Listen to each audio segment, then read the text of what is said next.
เลยสบายดีแล้วสบายดีสบายดีพี่น้องมาบริจาคกันเงินให้ครูบา700,000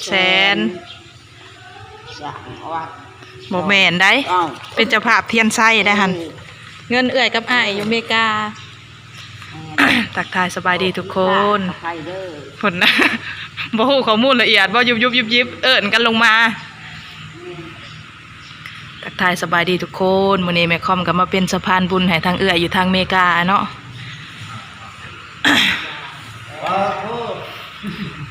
ตัวใหญ่ซื้อครูบาเขียนถือบอกขน่อยเขียนตัวหนังสือตัวใหญ่ซื้อรถดีกว่าโดยน้อยก็แล้วขยันไว้จ้ะลาย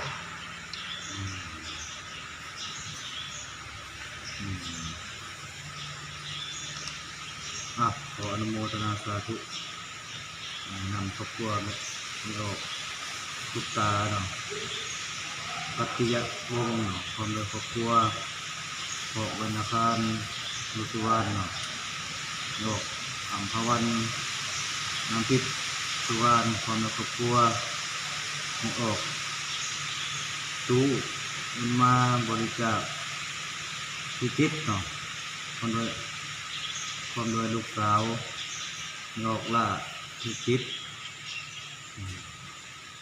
มาห่วงโมทนาเป็นเจ้าภาพเตียนไส้1 เล่มมูลค่า700,000 กีบงานบุญสมโภชพระพุทธรูป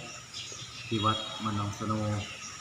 ทางวันที่2 เดือน 12 2025ตรงกับเมื่อขึ้น13 ค่ำเดือน1 ลาวพ.ศ. 2568ขอให้เจ้าภาพเจ้าศรัทธาทุกท่านจงคงใจความสุขความเจริญเงินไหลมาเทมาปรารถนาสิ่งใดขอให้ได้สมดังที่ทุกประการขออนุโมทนาสาธุส่วนบุญกุศลกับครอบครัวของเราทั้งทิพย์เนาะที่ได้มาถวายเทียนไส้เป็นเจ้าภาพผู้ที่5เนาะโดยปัจจุบันยังเหลือ2เจ้าภาพสำหรับเทียนไส้เปิดพิธีเนาะในวันที่22 2025 เดือน 12 เดือน 1 ลาวตรงกับขึ้น13 ค่ำขออนุโมทนาส่วนบุญกุศลเกี่ยวกับญาติโยมได้กระทำขอความปรารถนาจงมีแต่ความสุขความเจริญในหน้าที่การงานขอมีอายุวรรณะสุขภาพและปฏิภาณทั้งหมดนี้และพุทธนาต่อไปนะครับเป็นพรบาลีอิติตังปัสสิตังตุมหังทิปเมวัสมินสันตุตุสังกปะสังโฆปนารัตโตญะธามณิโตติระโตญะธาอภิวาทนาสีริสนิจังบุทธาปัญจานิโนจัตโรธรรมาวัฏันติอายุวโนสุขังภลังสาธุไม่ได้บริมาแล้วเนาะหลังจากไปถวายปัจจัยเจ้าภาพเทียนไส้ให้ทั้งเอื้อยอ้ายและก็ทั้งแม่ป้าเนาะที่ได้สื่อไปในเบื้องต้นแล้วแม่คอมก็ออกไปเอาเครื่องทุกคนเครื่องนี้เป็นเครื่องของเอื้อยนำทิพย์กับไอลู่เนาะเบิ่งแน่นี่มาลุงพุงพังมาเนาะนี่มาลุงพุงพังมามีอีสังแหน่อันนั้นน่ะเป็นโฟมเนาะถ้วยโฟมนี่ขนมกล้วยไข่อันนี้นะของขวัญลูกสาวเพิ่นเนาะเซอร์ไพรส์ของขวัญวันเกิดเค้กโคกนี่แหละก็เป็นอันลูกซีนเนาะลูกซีนฮอนด็อกอันนี้กุ้งเนาะกุ้งโลนึงเพิ่นอันจัดให้เฒ่าแม่เนาะเฒ่าแม่ว่าอยากกินอัน ลักษณะอันสิว่าอันจังได้ว่าลาบกุ้งหั้นนะลาบกุ้งตำผักมุนๆแล้วตำใส่ข้าวขั่วหัวหอมเนาะแล้วก็เอาไปขั่วโอ้ของพลุงพุงพัง เดี๋ยวมาจัดการออกตลดก่อนพี่น้องจังสีจำแนกว่าอียังเป็นของไผไปส่งให้ไผแน่เนาะก็ขอบบุญขอบคุณเอื้อยนำทิพย์หลายๆเด้อทางไอลูพร้อมจาก USA เนาะที่ซัพพอร์ตน้องนุ่งลูกหลานตลอดมาทั้งกล้วยทั้งไข่ทั้งเครื่องอยู่ของกินทั้งเค้กทั้งขกเนาะก็ขอให้เอื้อยอ้ายอยู่ดีมีแห้งสุขภาพเข้มแข็งเฮงๆรวยๆปรารถนาสิ่งใดคิดสิ่งใดก็ให้สมความมุ่งมั่นปรารถนาทุกอย่างเด้อขายประกันภัยชีวิตประกันภัยเงินทอนก็ให้มีลูกค้าหลายๆฮะขายประตูนี้แล้วก็อีกอย่างหนึ่งเนาะทุกคนที่ขาดบ่ได้ก็ฝากกดไลค์กดแชร์กดติดตามช่องตำรวจสุวรรณอยู่ต่างแดนเด้อพี่น้องเป็นกำลังใจให้เอื้อยกับอ้ายทาง USA เด้อเอื้อยนำทิพย์และก็ไอ้ลูเนาะเป็นช่อง YouTube ของเพิ่นเองบูโตออกมาในเพิ่นมาค่าตันประตูเลยเอาขอเคลียร์เครื่องในรถก่อนพี่น้องลงมาแต่โหลดเป็นเทียบห้อยทุกคน1 2 3ไข่3แตะมากล้วย4วีเนาะ ถุงละ2มาเละน้ำทางปุ้ยโพดว่าทางเป็นคุมอันนี้เอายองใส่แตะไข่มาเนาะทั้งมือเบื้องหนึ่งผัดหิวเค้กยันเค้กเละจังหวะมันนุ่มมานำทางเบิดสำหรับอันไข่นี่เอื้อยเพิ่นว่าให้แม่ค่อมหันแตะนึงเนาะเหลืออีก2แตะนี่แม่นให้นางคาดีลูกสาวอันเอื้อยกับอ้ายแหละแล้วก็กล้วย2หวี ขนมนี่มี4พวงได้เอื้อยมานะมี4พวงและอันตามเอื้อยระบุมานะว่าให้ลูกสาวเพิ่นน่ะ2พวงเนาะนี่เด้ให้ลูกสาวเพิ่น2พวงส่วนอีก2พวงน่ะตะลวยเอาไปขอบคล้องแล้ว มากวางลูกสาวหนัดเพชรนี่จุดหนัดส่งคลองโอ้ยเอาไข่นี่ลูกแตกแล้วบ่จ้าคันว่าน้ำทางน่ะนี่สงสัยแล้วเด้อนี่นั่นโอ้ยต้นนี้ก็แตกแล้วนี่มาลงพงเพลงมานี่เด้อขนมน่ะลูกขนม2พวงกล้วย2หวีกล้วยกับเละมาน้ำทางเบิดอันขอบใจพ่อกับแม่แน่อุ้ยนักบ่จักมาแม่ก้อยจับน้ำน้องแน่น้องนักนี่ให้น้องว่าวสะก่อนทั้งนี้กับว่าท่านในลงตลอด อ้าวของแม่ทิพย์ก็พอรู้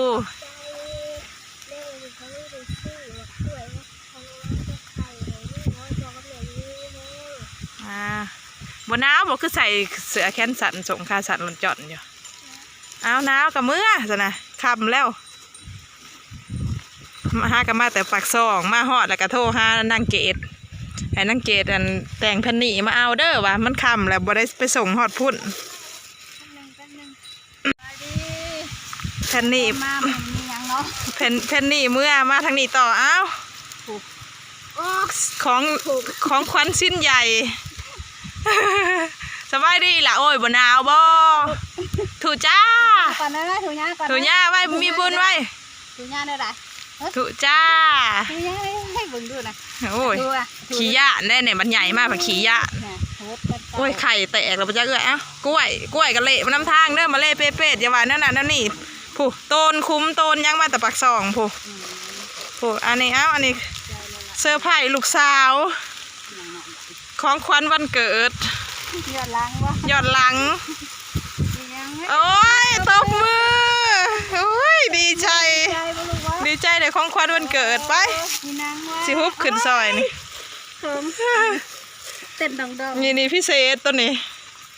เค้กมานำลังบ่เค้กแม่เพิ่นจัดให้ย้อนหลัง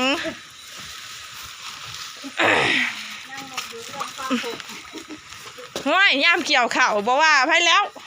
ใครสิมีเวลา นั่งหมกกันนั่งมีบุญอยู่เพื่อน สองไอ้น้องอยู่เฮือนบ่ เราเคยนอกอยู่เพื่อน โอ้ยเป่าเค้กใช้กาแฟนะเป่าเค้กก่อนได้ติ เป่าเค้กก่อน เป่าเค้กก่อนจังสิมื้อหันกับตะคอมเซอร์ไพรส์ ไรอย่าเฮ้ย ตัวยังหลุด เฮ้ยแม่เพิ่นจัดให้เอ้ยถีบกับไอ้ลูกของเล่นให้ลูกสาว ลงโหยายสวยที่ เอ้า เอ้ย ซีมเค้กอีร้อยก่อนจังน้อยยังสิมึงซานตะคอมหนึ่งเข่าถาได้นี่หันวุ่นอยู่เค้กก่อนละแสนก่อนค่อนข้างใหญ่เติบนอลอยแม็กเอาออกจากทงยางเลยนี่ใส่ทงบ่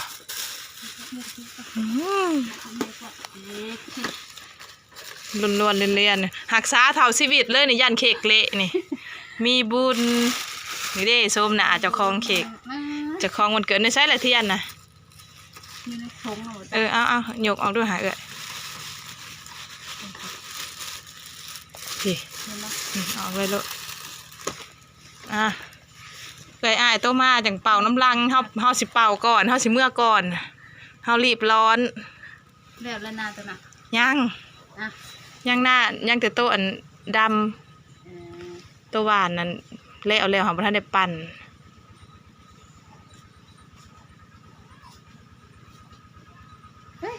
อย่ากลัวแต่ในคนไรโตยังแต่แม่นว่าเขานางหมกประมาณแพงนี่ลูกแพงวะแพงเหมือนแพงจิตใช่แพงใหม่ดูบ่เห็นแพงนะลูกแพงแพงมันบ่เห็นสามแพงไหมแพงมากบ่ต้องมากแพงใจโอ้ยกัดเลือดกองมาพี่เลยแพงม้าแมวเลข23โมเมนต์เขาให้เลขกันเสียงโชคบ่นี่ในเค้กก่อนที่23บอกเลยในใดคือมีเลข23ว่ะมึงแหละเลขลิงว่าสันมึงแหละเลขลิงออกแล้วได้ออกแต่เฮงแหละแม่ร้อยให้โชคหนูกว่านี่นะให้โชคเมทีบนั่นเด้อเมทีบซื้อเค้กให้ได้นี่ได้เมทีบก็พอรู้แน่เฮงแน่นี่นะด้วยนะลูกในลูกขากันไล่ขีดกระถือเลข3 โตโลดสาธุให้พ่ออนุโมแน่2 โตโอ้ย2 โตยังบ่ใกล้แหละพี่น้องเอ้ยกันล้วนๆเรียนอยู่โอ้ยบ่เคยพ่อบริเวณจัดงานวันเกิดให้ลูกให้หลานหลายปีเลยHappy birthday to you Happy birthday to you Happy birthday Happy birthday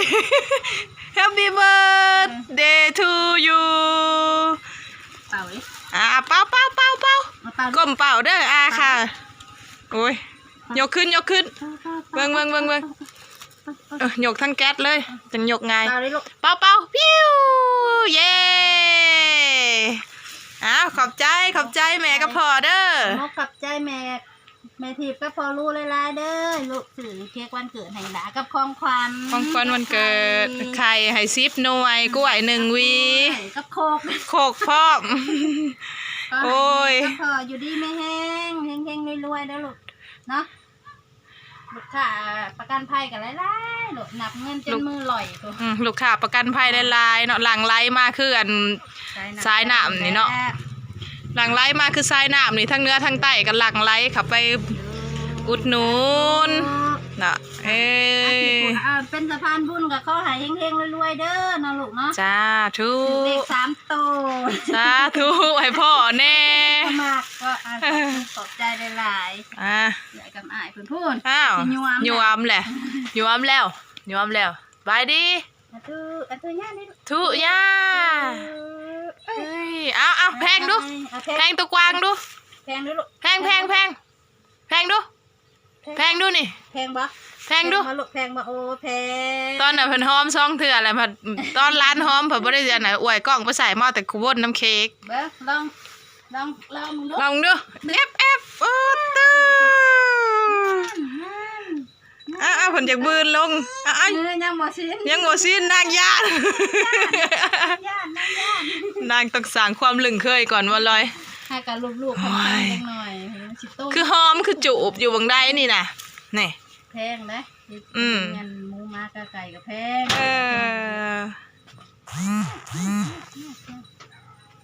ไป